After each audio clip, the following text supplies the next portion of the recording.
I want you to get what I'm saying.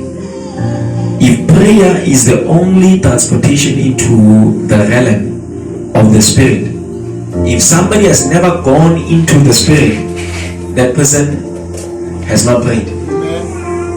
Hello? So it's possible that we can come into a service, but the service not coming into us. You understand that one? Alright, so one of the things we must try, we must pursue, is we must dwell in the spirit.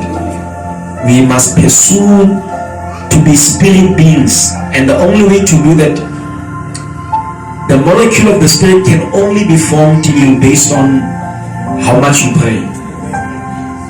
This is true. It's a principle that cannot be altered. So I want to urge a brother, a sister here to pray that God must bring them into the realm of the spirit. I want to use Zechariah chapter 10 verse number 1. Ask he of the Lord rain in the time of the latter rain, and the Lord shall cause it to rain.